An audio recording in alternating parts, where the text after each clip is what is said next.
So I would say, go back to question one, if you're clicking on this to see my answer, because so much of what I just unpacked in question one is relevant to how we've plummeted in ranking nationally in Virginia. And I would say that it's tax reform.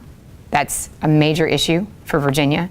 The fact that we haven't really done anything meaningful to impact our tax structure since 1972. We're locked in at the same tax rates, and look how much the economy has changed. Look how much Virginia has changed. Look at what's happened with inflation. So that's number one. And that tax component is big. It has to do much more with other sort of peripheral tax issues as it does with just, hey, let's change the sort of high-level, state-level taxes. It's things like BPOL and machinery and tools taxes. I've been talking about this forever.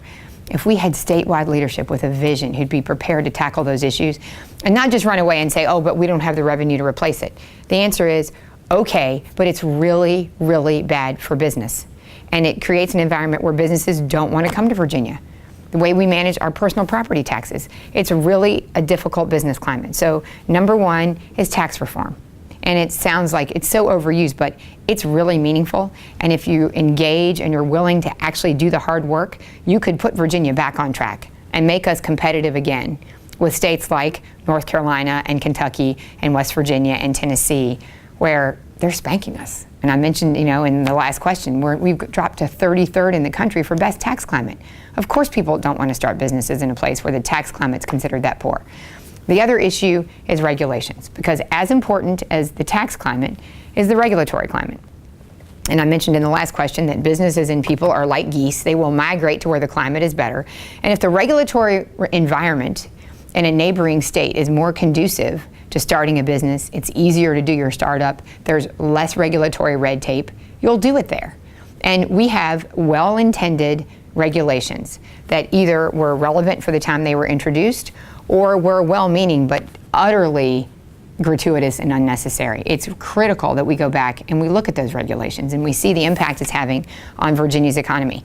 Now, I've talked to lots of people who are really smart. They're smart economists, they're smart about business, and many of them have said worse than our tax climate and our sort of antiquated and bad tax environment is really our regulatory environment, because Virginia is an old state. We've been around a long time, and that regulatory burden is cumulative. It's year after year after year. So I've introduced legislation in Virginia to impose real regulatory reform on the Commonwealth of Virginia in a way that people are desperate for. And it doesn't matter if you're running a barber shop or you're trying to locate a Fortune 500 company in Virginia. Those regulations have a huge detrimental impact on those businesses. And it's, talk to small businesses who want to just, build something in a town. And with the regulations you have to go through between the local level and the state level and with VDOT, it gets to be a nightmare.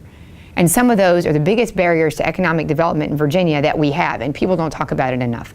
So for sure, addressing the regulatory environment is one of the most important things that we can do. The third piece of this, and I think it sometimes gets overlooked, and there's so much more I could say, but to sort of distill it down to three, is there's an education component too, to helping improve Virginia's ranking. We have extraordinary colleges and universities in the Commonwealth of Virginia, but what would really help Virginia in terms of expanding small business, giving people access to a great workforce, would be more investment in career and technical training. I graduated from Central High School in Woodstock, Virginia. Not a lot of the people in my high school graduating class actually went on to college. But many of them got very good paying jobs. There was Triplet Tech that was nearby. There was a lot of access to technical education.